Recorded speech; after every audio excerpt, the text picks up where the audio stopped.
سانحۂ جعفر express کی اصل کہانی کیا ہے؟ جانیے آج کی اس گورکھدنڈا میں۔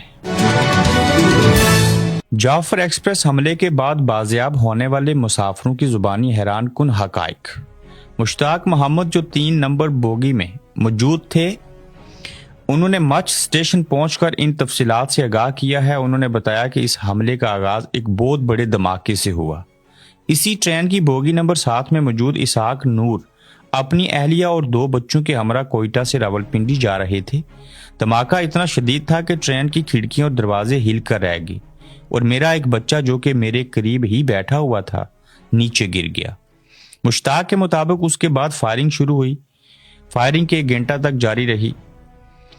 اس فائرنگ کے دوران ایسا منظر تھا جو کبھی بھی بلایا نہیں جا سکتا۔ ادھر فائرنگ اور گولیاں کوچز پر لگتے دیکھ کر اسحاق نور نے اپنے ایک بچے کو جبکہ ان کی ایک اہلیہ نے ان کے دوسرے بچے کو اپنے نیچے کر لیا تاکہ اگر گولی لگے بھی تو ہمیں لگے اور بچے بچ جائیں۔ اسحاق کے مطابق فائرنگ کا سلسلہ شاید 50 منٹ تک جاری رہا ہوگا۔ اس دوران ہم لوگ سانس بھی نہیں لے رہے تھے کہ پتہ نہیں کیا ہو جائے گا۔ مشتاق محمد بتاتے ہیں کہ پھر آہستہ آہستہ فائرنگ رکی اور اس کے بعد مسلح افراد بوگیوں میں داخل ہوئے۔ ان کی بوگی میں مسلح لوگ داخل ہوئے اور انہوں نے کچھ لوگوں کے شناختی کارڈ دیکھنا شروع کیے اور ان ہی میں سے کچھ لوگوں کو سائیڈ پر کرتے گئے۔ ہماری بوگیوں کے دروازوں پر 3 لوگ پہرے دے رہے تھے۔ انہوں نے لوگوں سے کہا کہ وہ سویلین خواتین، بوڑھوں اور بچوں کو کچھ نہیں کہیں گے۔ ان کا کہنا تھا کہ یہ لوگ آپس میں بلوچی میں بات کر رہے تھے۔ ان کا لیڈر انہیں بار بار کہہ رہا تھا کہ سیکیورٹی اہلکاروں پر خصوصی نظر رکھو، یہ ہاتھ سے نکلنے نہیں چاہیے۔ اسحاق نور بتاتے ہیں کہ ہماری بوگی میں سے انہوں نے کم از کم میرا خیال ہے کہ 11 لوگوں کو نیچے اتارا اور کہا کہ یہ سیکیورٹی اہلکار ہیں۔ ان کا کہنا تھا کہ اس موقع پر ایک شخص نے کچھ مزاحمت کرنے کی کوشش کی تو اس کو تشدد کر کے نیچے اتارا گیا اور پھر گولیاں چلنے کی آواز آئی۔ اس کے بعد بوگی میں موجود تمام لوگ ان کی ہدایات پر عمل کرتے رہے۔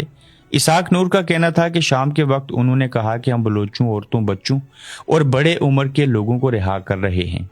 وہ مجھے نہیں چھوڑ رہے تھے، مگر جب میں نے ان کو بتایا کہ میں تربت کا رہائشی ہوں اور میرے ساتھ بچے اور خاتون ہیں تو انہوں نے مجھے بھی جانے دیا۔ کوئٹہ سے لاہور اپنے عزیزوں کے ہاں جانے کے لیے منگل کی صبح محمد اشرف جعفر ایکسپریس میں سوار ہوئے تھے۔ یہ وہی محمد اشرف ہیں جن کے بیٹے منگل کی سہپیر کوئٹہ ریلوے اسٹیشن پر اپنے والد کی خیریت کے حوالے سے معلومات ڈھونڈنے پہنچے تھے اور اس دن ہمارے نامہ نگار محمد کاظم سے بات کی تھی۔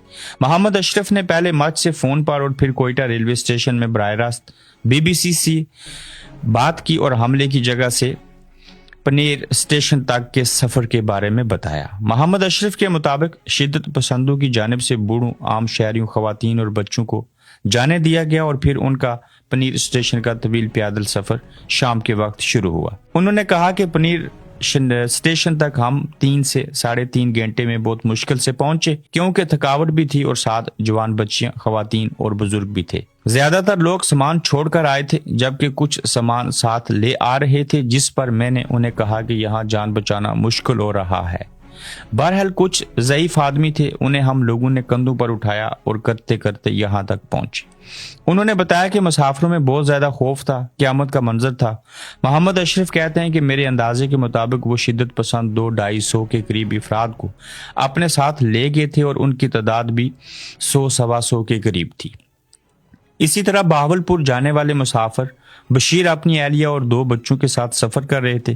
انہوں نے BBC کو بتایا کہ مسلح افراد آئے اور انہوں نے ہمیں کہا کہ آپ لوگ نیچے اتریں۔ انہوں نے مجھے روکا اور نہ میرے بچوں کو۔ مسلح افراد نے ہمیں کہا کہ آپ لوگ پیچھے مڑ کر نہیں دیکھیں۔ اس کے بعد ہم لوگ مشکل راستوں سے ہوتے ہوئے پنیر ریلوے اسٹیشن پہنچے۔ یہ وہ سٹوری ہے جو BBC نے سامنے لائی اور کشمیر کے لوگ کہتے ہیں کہ وہ محسن نقوی صاحب سے پوچھ کے بتائیں کہ وہ SHO کہاں ہے جو ہمارے 15 کشمیریوں کو بازیاب کروائے گا۔ پھر جو دہشت گردی تھی، یہ جو واقعات تھے، ان کو روکنے میں ناکامی کے بعد بجائے اس کی کہ اداروں کو سوالات پوچھے جائیں، حکومت کو سوالیہ نشان بنایا جائے، حکومت اور ادارے جو ہیں وہ PTI کے پیچھے لگ پڑے ہیں کہ یہ دشمن کی آواز بول رہے ہیں۔ اب حقیقت کیا ہے یہ جلد سامنے آ جائے گی، اور یہ معاملات کیوں ہوئے، یہ اس وقت کسی ریاست میں ایسے واقعات درپیش آتے ہیں جب وہاں انصاف نہ ہو، قانون نہ ہو، آئین نہ ہو اور لوگوں کو ان کے بنیادی حقوق نہ ملے۔ اپنا خیال رکھیے، اپنا فیڈ بیک دیجیے، جلد آپ سے پھر ملیں گے۔ آپ دیکھ رہے ہیں گورکھ دھندا ابرار قریشی کے ساتھ۔